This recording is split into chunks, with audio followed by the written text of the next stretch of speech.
Oke teman-teman, jadi pada video kali ini teman-teman saya akan tunjukkan ya, ini adalah power amplifier multimedia yang sudah support USB, flash disk dan juga karaoke ya teman-teman. Seperti teman-teman lihat, saya perdekatkan dulu. Nah teman-teman bisa lihat ya, nah ini adalah power amplifier dari Pokranik ya, teman bisa lihat. Nah nanti akan saya tunjukkan dalemannya. Ini untuk mode bluetoothnya saya menggunakan merek mic ya. Nah ini sudah ada support mic untuk karaoke, di sini ada mic untuk echo, volume mic untuk volume bass, subwoofer dan bass dan treble. Ini dia itu tidak ikut sama ini ya, jadi volume mic ini sendiri khusus untuk mikrofon aja. Kalau bass treble midnya dia tidak ikut sama yang ini, jadi ini full untuk volume subwoofer bass treble ini khusus multimedia aja, bluetooth maupun untuk media yang lain ya. Jadi untuk mikrofonnya sendiri itu dia flat, jadi tidak ada bass treble dari tone control ini. Jadi ini seperti kayak sendiri-sendiri gitu teman, tapi ini jadi satu komponen ya. Untuk modelnya seperti ini boxnya ya teman, jadi box modelnya seperti ini. Nah kita lihat dari belakang, ini tampilan dari belakang ya. Ini adalah untuk jack input RCA, ini saya paralel, untuk L dan R juga saya paralel, dan untuk jack konektor speakernya seperti ini. Ini bisa menggunakan jack banana juga bisa. Ini adalah fuso dan ini adalah untuk kabel ke arus listrik ya. Jadi nanti kita akan tas ya teman-teman ya. Untuk boxnya sendiri tertutup ya, sangat disayangkan tidak ada sirkulasi udara sama sekali ya teman-teman. Jadi kalau teman-teman mau pakai kasih kipas bisa, tapi kalau bisa pakai dua ya, sini satu kecil, yang satunya lagi sini kecil ya, ukuran kecil itu ada ya teman-teman. Saya tunjukkan dulu speaker yang akan saya pakai. Nah itu adalah speakernya ya teman-teman. Jadi ini adalah, nah oke, itu adalah speakernya ya. Oke ya, ini saya tunjukkan dulu isi dalemannya, daleman dari power rakitan saya teman-teman ya. Oke, ini saya tunjukkan dari isi daleman dari apa ya, power rakitan saya ya, yang sudah support karaoke dan juga bisa juga untuk bluetooth juga semuanya dan lain-lain ya. Akan saya tunjukkan dulu bahan-bahannya ya teman-teman. Nah daleman kita mulai dari drivernya. Nah teman-teman bisa lihat saya hanya menggunakan driver OCL 150 watt TR jengkolan dengan kodenya yaitu 3055 sama 22955 ya. Ini dua stereo, jadi artinya dua driver tapi jadi satu PCB ya teman-teman, seperti ini. Nah ini adalah untuk power drivernya ya. Sedangkan tune kontrolnya itu dari Ranik Titan, ini enggak pas sama box, tapi ini bisa juga untuk box ini. Tapi teman-teman saya sarankan lebih baik cari yang pas untuk box itu ada ya teman-teman ya. Jadi ini saya harus pasang kabel sendiri ya. Di sini kelebihannya dia itu sudah ada PSU simetris bawaan, jadi itu aja sebenarnya. Kalau saya tahu nggak pas mungkin saya tidak beli ya teman-teman, jadi saya beli yang pas saja.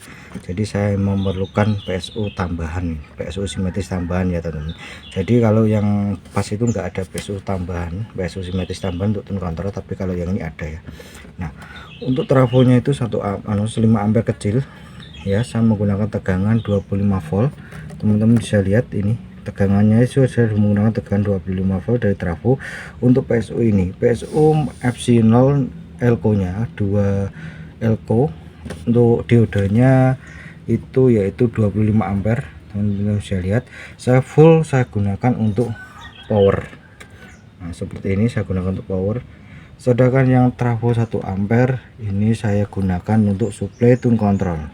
Karena tune control itu memerlukan tegangan yang cukup, maka apabila tidak cukup tegangannya itu fungsi tidak maksimal, atau mungkin bassnya itu rendah, atau mungkin suara dari tune control ini pada saat dibuka itu kecil. Itu dikarenakan kurang tegangan. Tegangan yang saya pakai adalah 15 volt dari trafo, teman-teman bisa lihat. Nah ini 15 volt CT ya, jadi masuk ke sini 15, keluarnya 12, karena di sini menggunakan TIP 7812 volt sebagai penurun dan sebagai penyetabil tegangan. Oke teman-teman ya, ini adalah seperti ini. Nah terus untuk ini kan ada lagi ya PSU, ini PSU non simetris saya gunakan untuk yaitu tegangan modul Bluetooth yang ada di sini. Nah Teman bisa lihat ya. Nah, ini adalah modul Bluetoothnya. Saya tunjukkan dulu PSU nya. Ini PSU simetris, saya menggunakan 7812. Saya kasih tegangan 12 volt tapi melalui jalur trafo ekstra. Dari tegangan ekstranya di sini teman-teman bisa lihat. Ini tegangan ekstranya yaitu 12 volt. Saya gunakan untuk PSU ini, saya gunakan untuk suplai modul Bluetooth ya. Saya gunakan suplai untuk modul Bluetooth seperti ini. Nah, ini adalah modul Bluetoothnya teman-teman. Jadi ini adalah PSU nya. Nah, seperti ini ya. Jadi boxnya tuh sangat kecil, jadi kayak semacam ya ringkes gitu ya, teman-teman bisa lihat ya. Nah, ini kemarin ya saya harus pasang sendiri ya. Untuk tune control sendiri ini sebenarnya kalau apa itu, ini potensionya itu sebenarnya bawaan dari sana itu enggak seperti ini. Saya harus membeli potensio terpisah seharga kurang lebih berapa ya, 8.000 atau berapa ya satunya, kalau nggak salah 8.000 teman-teman. Stereonya ini yang stereo 8.000, kalau nggak salah yang mono itu 4.500 ya. Jadi potensionya aja tuh 8.000 kali 3 udah berapa yang stereo. Kalau yang mono kayak ini tuh 4.500. Saya belinya itu di offline karena saya nggak borongan ya. Yang borongan itu tune control box ini sama trafo ini ya teman, sama aksesoris baik berupa jack RCA sama kabel tuh online ya. Ini kabelnya itu juga online, ini kabel kualitas bagus ya. Nah, seperti ini ya dalamannya, teman-teman bisa lihat dalamannya seperti ini. Jadi tidak terlalu rumit, dan untuk suaranya cukup lumayan, tapi di sini trafonya kurang besar ya ampernya ya. Jadi pada saat dibaskan tuh PSU itu lampunya kayak apa ya, bukan kedap-kedip, kayak semacam lap-lap gitu lah ya. Nah, ini kan ini lampunya. Dan untuk saklarnya sendiri saya menggunakan saklar yang tidak pakai lampu. Di sini kekurangannya box itu enggak ada sirkulasi udara, sama tidak ada untuk lubang indikator lampu ya, kekurangannya. Jadi boxnya sangatlah pas gitu ya. Untuk harga detailnya lepas taruh di bawah. Oke, jadi ini sekaligus closing sekaligus menutup teman-teman. Sampai ketemu lagi di video terbaru saya selanjutnya.